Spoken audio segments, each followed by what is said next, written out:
Solomon Asch was fascinated with the problem of conformity.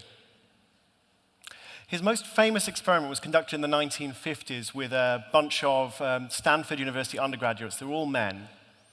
And he did this over and over and over again with slightly different conditions. But the basic idea was there were 10 guys seated around a table. Solomon Asch would show them 2 cards. One card had 3 lines on, 3 different lengths, labeled A, B, C.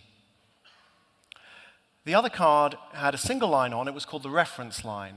And the question was, which of the 3 lines, A, B, and C, is the same length as the reference line? And then he would go around and turn to the first person. And the answer would be B. It's pretty obvious that the answer was B. It's not that hard. Go to the first person. A. A. A. A. A. A. A. Now, you saw the guy with the cigarette, the guy who just kept moving around, who kept fidgeting, who was just... You saw the stress of the first guy. He's looking at his watch. The person at the end of the line is starting to display this kind of behavior. They start to sweat.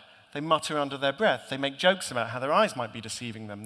They fidget. They look extremely stressed. Because everybody in the room is saying A, and the answer is B.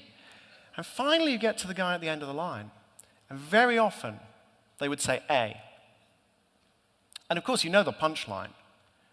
Everybody in the room is an actor, except the schmuck at the end, who's on candid camera, effectively. The pressure of conformity is like that. Everybody's saying something and it's wrong, and you're pretty sure it's wrong, but you're not going to... Either you think you must be wrong, you're not willing to make that mistake, or even if you're pretty sure you're right, you're certainly not willing to expose yourself to all that social pressure. So when Solomon Asch repeated the experiment, slightly different. Again, they're all actors except for the last guy. The answer is still B. A, A, A, A, B, A, A, A, A. Now we get to the final guy.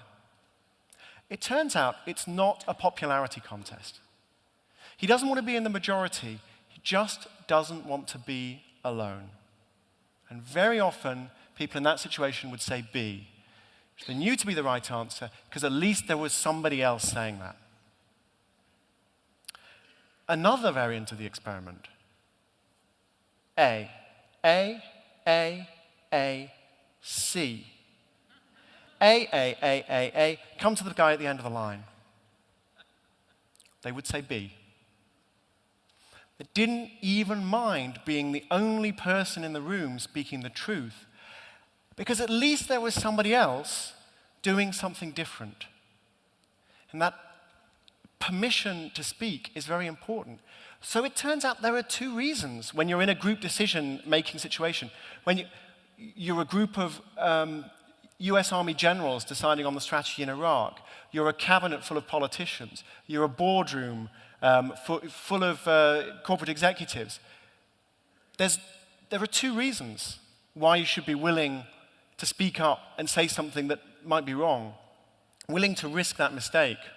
The first reason is maybe it's not a mistake. Maybe you're not wrong. And isn't it worth finding out? There's another reason. Even if it is a mistake, your willingness to make that mistake liberates other people to speak the truth.